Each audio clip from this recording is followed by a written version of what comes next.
MASH 4077 bids Henry Blake a reluctant and affectionate farewell. In 1975, the entire United States was glued to their television screens, hearts seemingly stopping. In the operating room of MASH 4077, Radar O'Reilly walked in, his face pale, voice trembling, announcing, "Colonel Henry Blake's plane was shot down over the Sea of Japan. There were no survivors." The room fell silent, and millions of viewers, who had grown up with MASH, burst into tears. It was a moment that changed television history. And today, we'll revisit MASH, a show that was not just entertainment, but a part of our memories.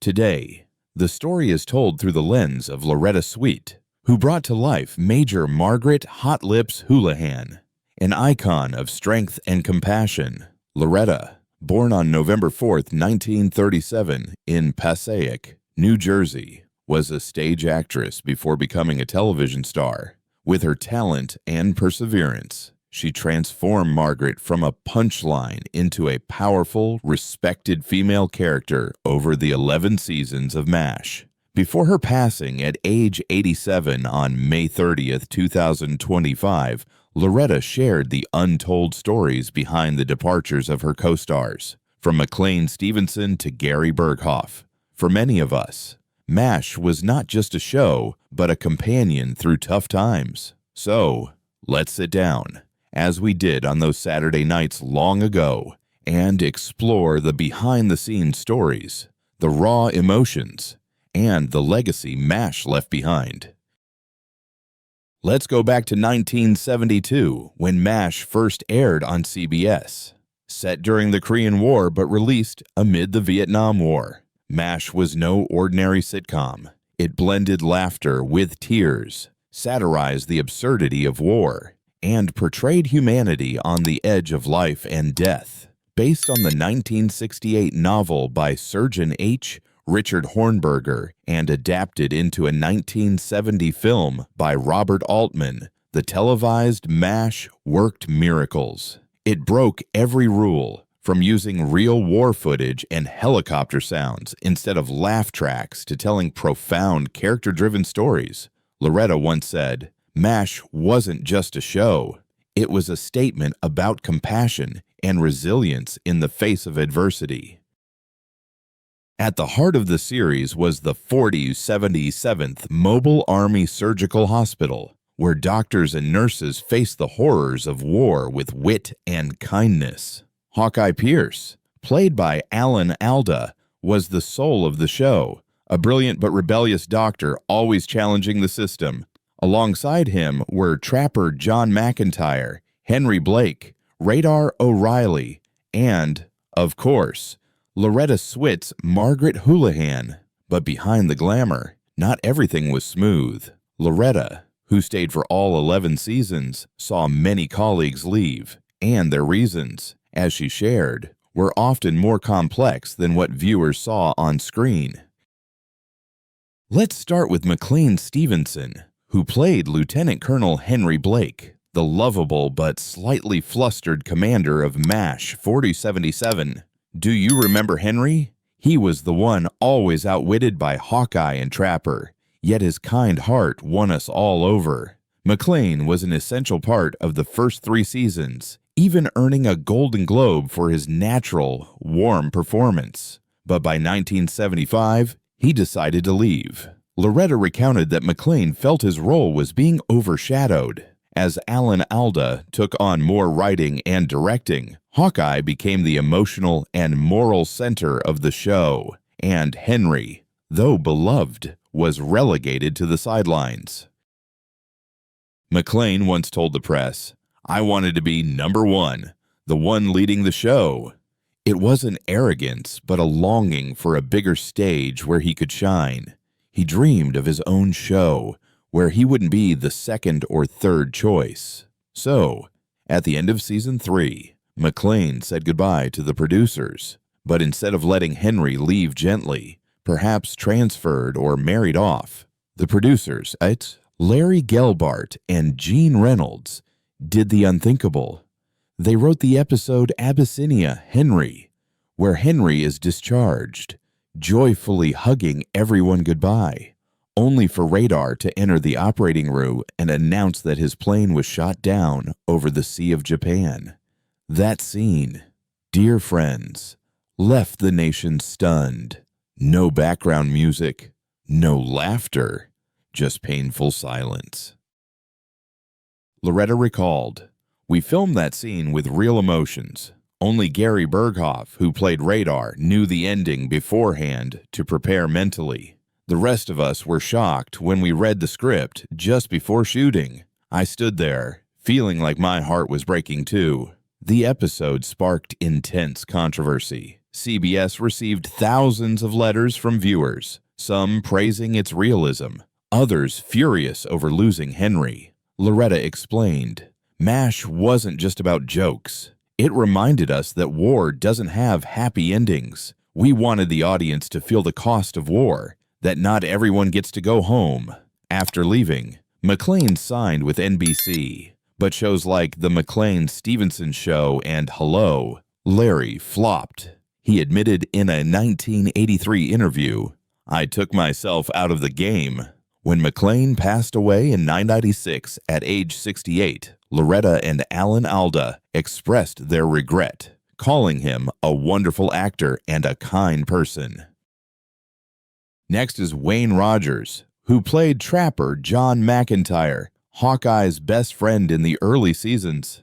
Do you remember this duo? They were like brothers, always joking, drinking, and challenging the system with mischievous smiles. The chemistry between Wayne and Alan Alda was irresistible, and fans loved them for it. But Loretta shared that Wayne felt constrained. He signed on to MASH, believing it was an ensemble show where every character could shine. But as Hawkeye grew more prominent, Trapper became, as Wayne once said in an interview, the guy nodding along with Hawkeye. He didn't want his character stuck in a shallow supporting role. So, after season 3, Wayne quietly didn't renew his contract. Interestingly, he had never formally signed one, working only on a handshake agreement. When producers threatened to sue for breach of contract, they realized there was nothing to sue over. Wayne left without a farewell episode, shocking fans. Loretta said, "We knew Wayne was unhappy, but his departure was so sudden. The writers had to scramble to rewrite season 4, explaining that Trapper was discharged while Hawkeye was on leave. Trapper's absence left a huge void. Many fans, as you've commented, still miss Trapper and feel that B.J. Honeycutt, his replacement played by Mike Farrell, lacked Trapper's free-spirited energy." Wayne didn't vanish after MASH. He became a successful financial investor, studied history at Princeton, and later became a commentator on Fox News. He earned millions not from acting, but from smart investments. Loretta recalled, "Wayne was brilliant, not just on screen. He knew what he wanted and wasn't afraid to pursue it." When Wayne passed away in 2015 at age 82, Alan Alda tweeted, "Wayne was one of the smartest people I've ever worked with. I miss him dearly." Loretta also shared, "Wayne brought an irresistible charm to Trapper, and though he left, our friendship remained strong over the years." Now, let's talk about Gary Burghoff, who played Radar O'Reilly, the innocent clerk with ears sharper than the sound of helicopters. Radar was the heart of MASH, wasn't he? Loretta called Gary the soul of the team, bringing innocence to the life and death stakes of war. Radar could hear choppers before anyone else, always clutched his teddy bear, and carried an almost childlike purity. Gary was the only actor to carry his role from the 1970 MASH film to the TV series, turning Radar from a mischievous character in the movie into an icon of youth lost to war. But behind that shy smile, Gary was under immense pressure. Loretta shared that Gary struggled with anxiety and depression, compounded by MASH's grueling filming schedule. He also ached from being away from his family, especially his young daughter, whom he barely saw grow up. Loretta recalled, Gary was a perfectionist. He poured his heart into Radar, but it exhausted him. By season 8, Gary couldn't go on. He asked for reduced screen time but ultimately decided to leave entirely. Unlike Wayne, Gary was given an emotional farewell episode, Goodbye, Radar, one of the series' milestones. In it, Radar returns from leave to find MASH 4.77 in chaos. He tries to fix things, as he always does, but realizes it's time to go home to his mother and family farm. The final scene, where Radar leaves his teddy bear on Hawkeye's bunk and walks away under the Korean sky, is one of television's most beautiful moments. Loretta said, Gary cried for real in that scene. We all did. It wasn't just goodbye to Radar, but to a piece of our own youth. After MASH, Gary retreated from Hollywood, focusing on painting, wildlife conservation, and inventing. He even patented a fishing device. Gary said, I left for my family, and because I was burned out, I needed to find myself again.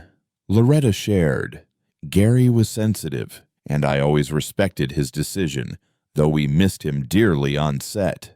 Today, Gary lives quietly, rarely appearing publicly, but to us he'll always be Radar, the one who heard choppers first, the warm heart in the midst of war. Next is Larry Linville, who played Major Frank Burns, the pompous antagonist everyone loved to hate.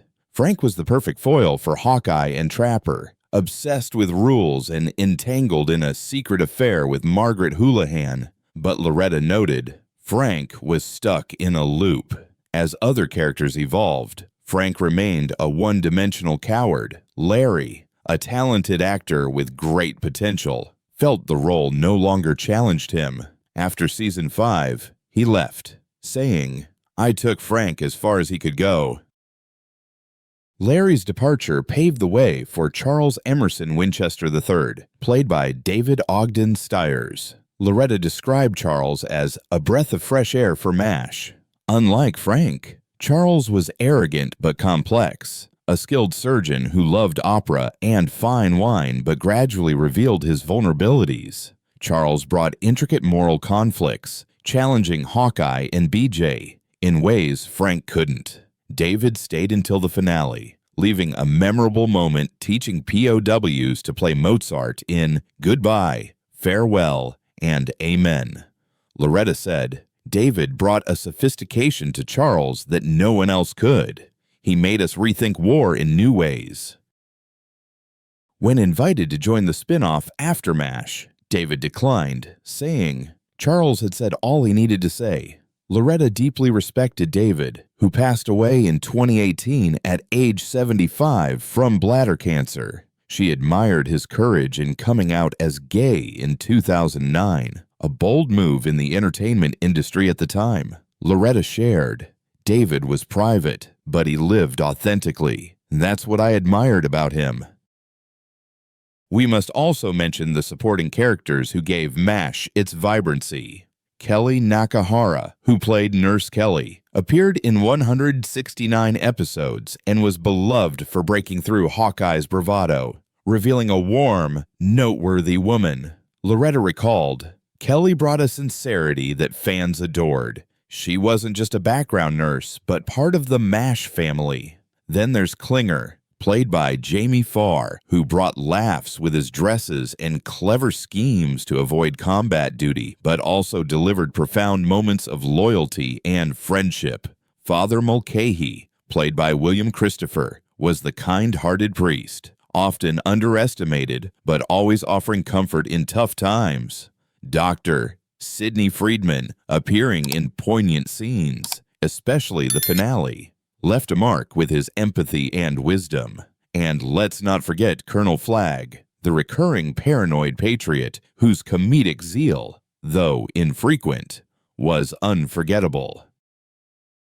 Another character worth mentioning is Dr. Oliver Spearchucker Jones, a surgeon who appeared in Season 1 but vanished without explanation. Many fans, as you've commented, still wonder why Spearchucker left. Loretta explained that the producers felt the character wasn't fully developed and chose to focus on core roles like Hawkeye, Trapper, and Henry.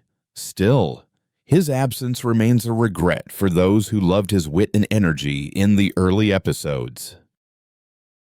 Finally, we must talk about Loretta Swit herself, who turned Margaret Hot Lips Houlihan from a caricature into an icon.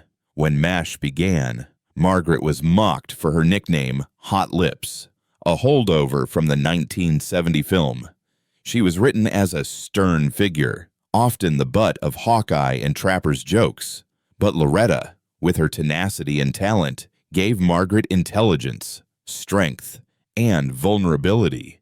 She once said, "I wanted Margaret to have depth, not just be a funny nickname. I wanted her to be respected."